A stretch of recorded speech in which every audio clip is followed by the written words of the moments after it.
Hi, and welcome to my channel. My name is Erin. I'm a clinical aromatherapist here at Erin's Herbs. On this channel, I do weekly uploaded videos teaching you how to create your very own skincare products from the comfort of your own home. So whether or not you have never made skincare products or you have some experience, I hope that you will find this channel very informative. So let's get started creating. On this week's video, I'm going to be showing you how to make a DIY hair perfume mist. Now, this is going to make your hair smell beautiful and fresh without weighing it down or making it feel greasy. So let me walk you through the step-by-step process and how I create this. To my large beaker, I'm going to go ahead and add this distilled water that I already pre-weighed. This water is going to help to hydrate the hair, but yet it's also going to help to dilute the essential oils that I'm using today. Next, I'm going to go ahead and add some aloe vera liquid. This is a natural, lightweight humectant, and so that just means it's going to lock in moisture. This is great because it's going to not only condition the hair, but reduce frizziness as well as strengthen the hair. This will make the hair very easy to detangle, and it will also help to soothe the scalp. This next ingredient that I'm adding is called glycerin. Now, glycerin serves many purposes in this formula. So one of them is it's going to act as a humectant, so it's going to help to hydrate and soften the hair. It's also going to be good for any frizz control. And the main reason that I am using it in this formula today is because it's going to act as a fixative. So it's going to help to extend the scent and make it last longer. Now I'm going to go ahead and add this next ingredient, which is polysorbate 20. This is going to be the ingredient that helps to bind together the water and essential oils. It's going to give us a clear spray, and it's also going to improve the spreadability on the hair. Because this hair mist contains water, I am adding a preservative. The one that I am using today is called Liquid Dermal Plus, and this is going to help to prevent the growth of bacteria, yeast, and mold from forming in this mist.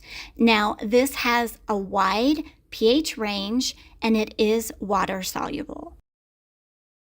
Now I'm going to go ahead and focus on creating the scent for this perfume mist, starting by adding some Rose Absolute. This is essential oil, and it's going to help to give it a nice floral scent, as well as hydrate the hair and reduce any scalp inflammation.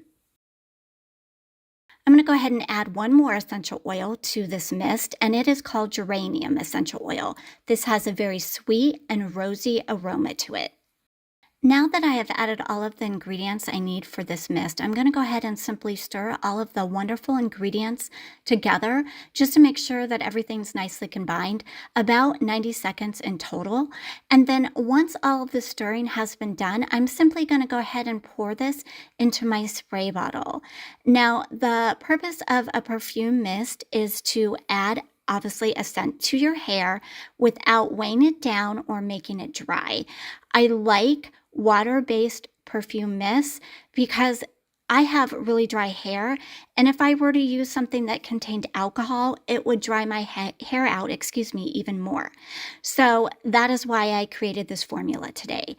Now, this does make approximately 2 ounces of perfume mist, and you can absolutely substitute out different ingredients for the ones that I showed here. Continue watching and I'll go over some substitutions with you. This is how I like to use this perfume mist. I'm going to take the ends of my hair here, and I'm just going to lightly spray some of the mist onto it. Now my hair is dry, that's how I like to use it.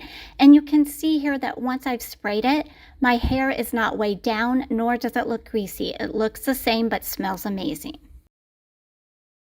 So that is how I make this DIY hair perfume mist. So let me go over with you the substitutions that I would recommend. For the aloe vera liquid, I would suggest using additional distilled water. In place of glycerin, use propanediol 1,3. And then if you want to use different essential oils or even fragrance oils, you may do so. Just keep in mind their usage rate and don't go over that.